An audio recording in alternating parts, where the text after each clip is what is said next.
Just quick introduction. My name's Vinny. I'm basically what's between you and the beer later on, which hopefully we'll get to very quickly. My role here is that of a conversion specialist. So what I do is I help advertisers, marketers understand when you bring visitors to your website, what can we do to get them converting quicker? What can we do to get them looking at your products, going to the store, and so on? So a lot of my job involves measurement, right? So when you bring visitors to your website, are you able to track them effectively? And are you able to tell if they're being successful or not? So while we're waiting to load, I just want to understand, is anybody here in charge of like looking at the web analytics for your website? Or maybe not in charge, but actually logging into your web analytics tool? Just one person? A few, okay, cool. Does anybody know whether your site has a web analytics tool on it? So nobody here is, apart from the people who put their hands up, okay. Anybody here know if you're using Google Analytics? Couple of people. Omniture. What I wanted to talk about today is, you know, we're very close to 2012, right? So I'm sure a lot of you have already planned your holidays. And for a lot of us, maybe today is the last day of mental engagement before December comes around. And I thought it's a perfect opportunity to actually start thinking about, are we doing things right for 2012, right? Do we have our New Year's resolution in place for our tracking? So what I want to cover really quickly today is making sure that we're measuring or tracking the right goals or the success factors. How we can actually also start to track online to offline traffic a bit more specifically. And looking at also that multi-channel funnel behavior online. And finally talking about what it takes to make a really great website. So the first thing we really need to be doing is we need to be tracking the website, right? So those of you who didn't put your hands up, I hope it's because you don't know whether there's tracking or not, and I hope there is tracking on the site. And the first thing we need to ensure, whatever tool you're using, whether it's Google Analytics, Omniture, Web Trends, and so on, that you have the right goals configured in your tool. And the goals are basically signals of success, right? Now, the problem is, a lot of people, when we talk to them about thinking about goals, they think about what we call the macro goals. It's like the one really big objective of the website. But what we also need to consider are what we call our micro conversions or micro goals. And what I mean by this is, let's look at this a bit more concretely. Imagine these dots represent somebody coming to your site multiple times before they end up, say, making a purchase.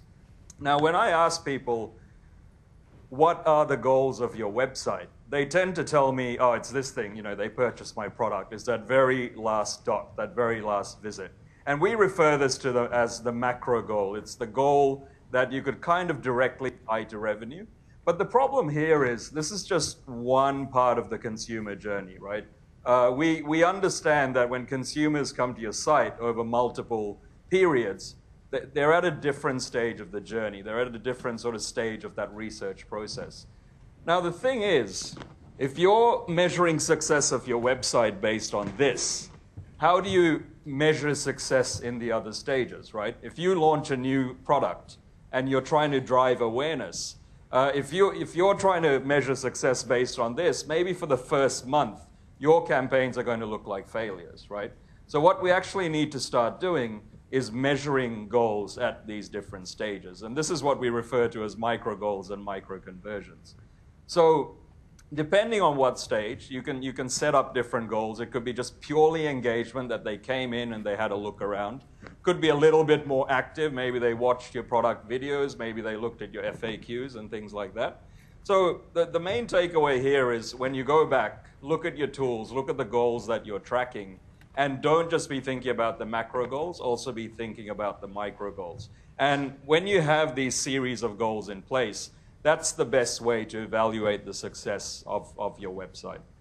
And analytics can also be applied to your mobile site, your mobile applications, and so on, right? So you don't just get stuck to one success factor, you start looking at the various other ones as well. Now, then, you know, a lot of people also tell me, well, what if I'm not selling online? What is my macro goal, right? If I can't put a dollar value to it, well, you should actually think about what's the intention of your website in terms of how is it going to drive people to a store to pick up your product. And so we can also start to look at creative ways to track people from when they visit your website to when they get to your store. So a very typical approach that people take is just to actually incite people to download a coupon and take it to the store. And that coupon would usually have a unique code that's generated on the fly. So if I'd come to this site through an organic search, this barcode would actually have encoded in it the fact that I came from a Google organic search, the keyword I used was home printers, and there's no campaign associated with it. And so what happens now is when this person walks into a store, and let's say they do end up buying a printer, and then they use this coupon, and they redeem it, it goes into your system somewhere. And you can sort of bring up the information and see that, at some point, this person was exposed to our website, and at some point they had done a search using home printers as the keyword. And what you also want to ensure is these coupons, these codes, these unique IDs that you generate are easy to access, right? So don't just make them printed off. Give them options to also say send it to their mobile phone, for example. Is anybody doing anything like this at the moment? Okay, so you should definitely think about doing something like this. This is a very simplified approach. There are many tools out there, many companies out there who help kind of implement this. And I think it's really powerful to understand, is your website actually working for you? If nobody's actually doing this, you might think, well, maybe we don't need the website. Maybe we need to be looking at other avenues. Other things you could also be doing is like offering, say, e-appointments or test drives, right? So get someone to come, log in, or go to your site and say, you know what, I do actually want to check out that 56-inch TV at this store. I'll book a time right now. And again, when they book that appointment, they'll obviously get some sort of ID. They turn up to the store. You can log the fact that they showed up. And then again, look at later on, do they actually end up buying? And so you can sort of tie that through. Even if you offer store locators, pardon me, the use of a store locator is actually a really powerful signal that somebody intends to buy. They actually want to know, where do I turn up to go and purchase this product? And what you could also do is kind of enhance the store locator as well and give people the option to have directions emailed or SMS to them. And in that email or SMS, you can also then add a little coupon code or QR code that maybe gives them a little discount or a free gift. And again, when they redeem that, you can again see that it originated from the website. So what is the advantage of this? The fact is, well, when you have your site, in the blue there, that's your online world, and then in the outer circle is your offline world, you're able to kind of see or link the relationship from the website to the offline world. And then if they do end up purchasing, what we can now do is tie where they came, how they got to your website, get those conversions there. And because those conversions would kind of be tied back, we can also then start to link your offline conversions through to the online channels that drove the traffic, right? So is anybody doing anything like this? Tracking store locators, appointments? No? Okay, so it's definitely something worth thinking about. A lot of auto companies, this is what they do. You book a test drive online, and now when you make that booking, it also tracks how you actually got to the website in the first place before you made the booking. And then if you end up purchasing the car, even if it's 3 months down the line, they can still go back historically and see what were all the factors that led to that test drive. Well, we've been talking about online to offline, but you shouldn't also forget about tying back offline to online, right? So especially when you're out there in the real world and you're researching and you're thinking, there are times that you want to go online. So what are some ideas? So last month was actually a very expensive month for me. I had to buy a camera and a TV. Both of them conveniently died just after the warranty ran out. I'll leave the conspiracy theories out, but two very high, sort of high-ticket items. And this was my sort of purchase experience. I was basically walking, I did research online to figure out what I wanted. And when I figured out, all right, I'm going to get a Samsung TV and a Nikon camera, I sort of walked around to find the best price. Now, the thing is, when I was walking around, I kept forgetting the differences between various models. And so what I ended up doing as I saw little sort of tempting price tags is I'd actually just take a photo of the label. And then later when I went back home, I'd go back online, pull up the photos and research and go, that was that model, that was that model. Now, I thought, you know, as a consumer, I thought this was really very clunky.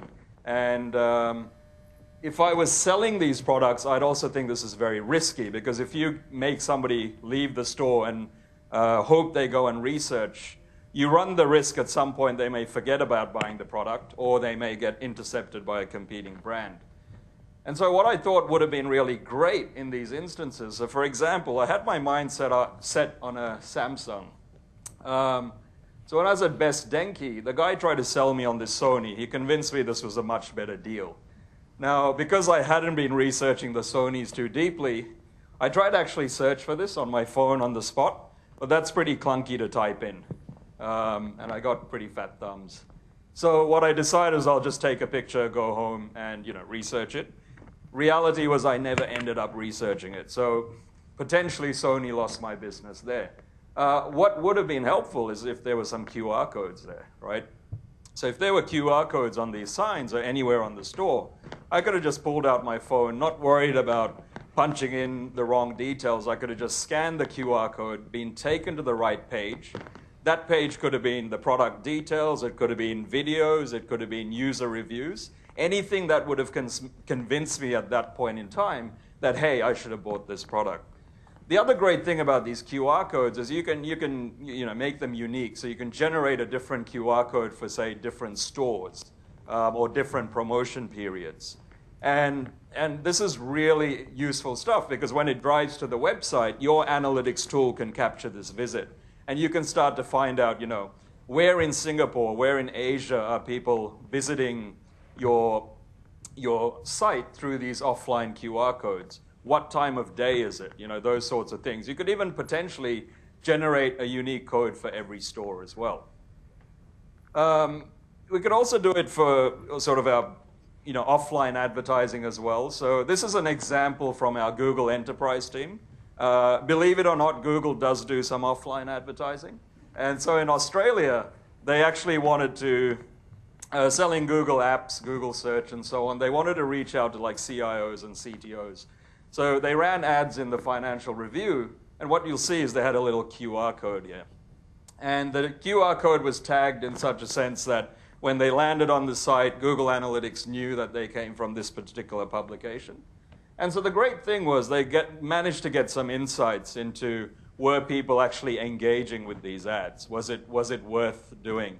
Okay, so not everybody is going to go and scan that code immediately if they're interested, but what insights it gives us is quite interesting.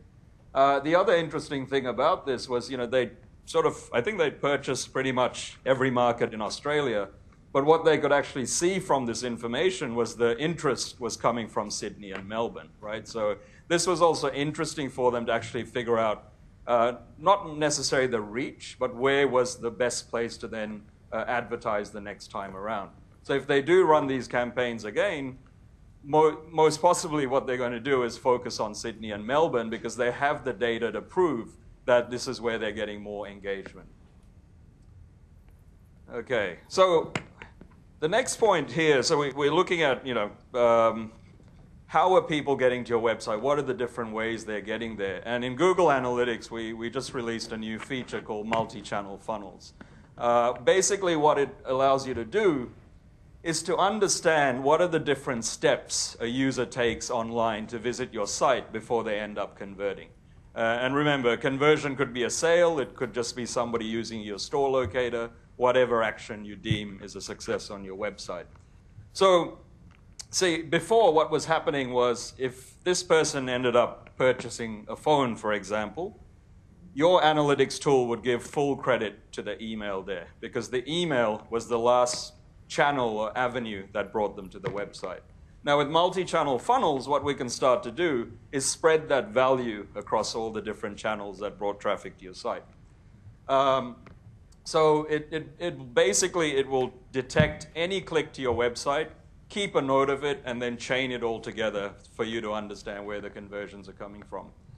So you can see at a glance, for example, how the various channels interact with each other. And this is really useful because you need to understand what's the overlap between these different sources.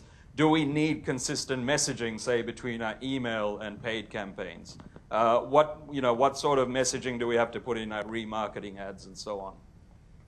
So here, for example, what we're looking at is a screenshot from an advertiser breaking down the various channels that have brought traffic to their website and conversions.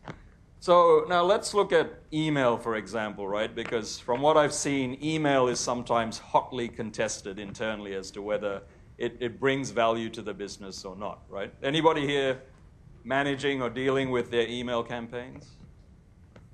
One person in the front? Okay, I'm just going to talk to you for the next 2 minutes. So let's just look at email, right? So traditionally, when we look at a conversion, we look at what we call this last interaction conversion value. So in this case, for this particular advertiser, it's not bad. Email actually drove $3 million worth of revenue as a last click channel for that particular month, which is phenomenal. But what's really interesting is with multi-channel funnels, we also introduced this new metric called the assisted conversion value, right? So this now says, actually, there were 22,000 other times where email was not the last sort of inroad into your site. It played a role somewhere. And so there are 22,000 other occasions where it kind of helped influence a sale. And in this case, it's an additional about $7 million worth of revenue. So now what's happening is we're actually viewing this email channel in a different light. We actually see there is a lot more value from there.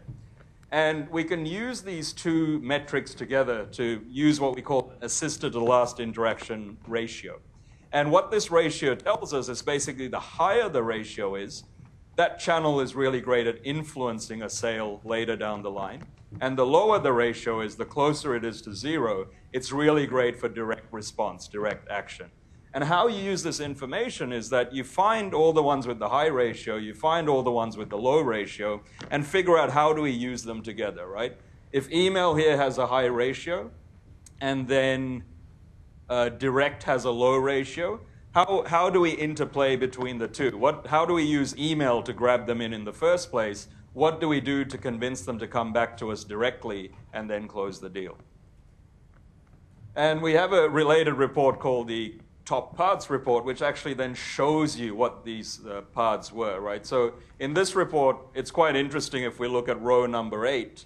We see that there were 20 occasions where email brought someone into your site, and then they did 4 searches somewhere, and they clicked on 4 of your ads before they ended up making a purchase. Now, the takeaway here is if the email and the digital marketing team or the search team aren't talking, you should, because you should say, well, we need to have consistent messaging. If we're sending out an email and then they're going to search for key terms within that email, we should ensure that we're visible there. The other interesting thing here is we see in the top 10, 7 of the 10, email is the first step there. So what it's saying is in these top 10 parts, email was a great introducer, right? It was like a matchmaker. It brought them in, and then the other guys closed the deal there. And so this also allows you to understand who are those introducers. How do we value them? Do we put more effort into them? Do we get more creative there? And what is the other messaging we need to provide through the other channels? Okay, so everything I've showed you right now has been about measurement, thinking about various different channels, how do we track measurement and so on. But it's all kind of meaningless if you bring them to a site that's really poor or useless or not very well thought out. So we also need to start thinking about creating sites that make it very easy to convert. And why it's important these days is what we're seeing through some benchmark data from Google Analytics is that engagement is declining. This chart shows quarter-on-quarter change on the number of pages visited in a session by people from these different markets, right? And I think this particular quarter is a bit of an anomaly. Singapore, it actually went green, but it's been red previously. And what it's showing is that people are visiting less pages when they get to a website. It could be simply because they're on a mobile device and they don't want to navigate through mobile unfriendly sites. Could just be that they've got ADD, I don't know. The other thing as well is that bounce rates are also increasing, right? So a bounce is a single page visit. Essentially, they've landed on your site. For whatever reason, they don't like what they saw and they've left, right? So you put those two together, bounce rates are increasing and people are spending less time on site. It basically means that we need to capture their information much sooner. They're less tolerant, so we need to provide an experience that is really friendly and helpful. So I want to show you a video that my colleagues in the UK put together, which I thought was pretty fun. Hey, just that, thanks. You sure? Yeah. Username? Oh, Nick M? No. NM1983? No. Zandy Pops? Sorry. Zandy Pops? No, OK. Don't worry, I'll help. What's your postcode? Oh, it's GU749ZT. Welcome back, Nick Forever. Okay. Please listen carefully to this bread license agreement before continuing with your purchase of a loaf of bread. If you do not, blah, blah, blah. You also agree not to use any bread-based products for any purposes prohibited by United Kingdom law, including without limitation, design, development, manufacture of missiles, chemical, nuclear, or biological weapons. Tick. I'm afraid you've timed out. What? Sorry. Hello? Excuse me. Oh, yeah, hey. Just one loaf, sir. Yeah, we just... What's your username? It's Nick Forever, but number 4, not the... Gotcha. Yeah. OK, I'm just going to check that you're a real person. Could you say that for me? That's not even a word. OK, how about this one? You know what, forget it. Or this one? Hippo Potter Mice. You're in. Great, I'm in. £8.85. It's supposed to be 98 pence. Plus express delivery. What's that? Oh, well, it's express delivery. It's fast. So there's, Standard.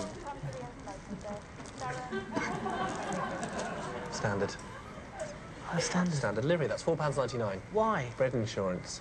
You didn't untick the don't decline bread insurance option. You know what, I think I'll risk it. It is quite close to the sell-by date. Don't care. 98 pence it is. If you want to pop back in 5 business days, it'll be ready for your collection. Well, I need it now, obviously. Oh, OK. You want the take-home today price? Well, that's £3.27. You know what, I'm going to go. Come back soon. I won't. All right, who can empathize with Nick Forever? No hands, really? Okay. So the thing to keep in mind here is a really bad experience turns people off, right? As soon as they have a bad experience, they remember you as this guy. And I don't know about you, but it's a really smug look, and I want to wipe it off his face. And people will remember a bad experience, and they'll decide not to come back and go elsewhere. So what you actually need to do when you're thinking about your purchase funnels, you're thinking about the process people go through to convert on your website, is put yourselves in the shoes of Nick Forever, okay? You have to, because basically he's the one who's going to make a difference for you. See how happy he is there, and then he ends up like this? You want to ensure that he doesn't go from that to that, right? You want to ensure that he stays like that. And that's what we need to think about in terms of conversion on the site. So in short, in terms of 2012, right, it's not very far away, we really need to think about 4 things. The first one is ensure that you're tracking the right measures of success, right? Micro conversions, think about all those different micro goals. Think of creative ways to connect your online visitors to their offline activities and vice versa as well, so you can get that direct connection. Look at also this multi-channel funnel behavior, right? So Wes introduced it from the perspective of everything that's happening in the world. In terms of Google Analytics, it's very much from an online perspective. Use all that information together to figure out, which are the channels that are working for you and which aren't. And then finally, think about Nick Forever. Every time you do a website redesign, every time you create a new campaign, a new flow, think of Nick Forever and make sure he stays happy. All right, thank you very much.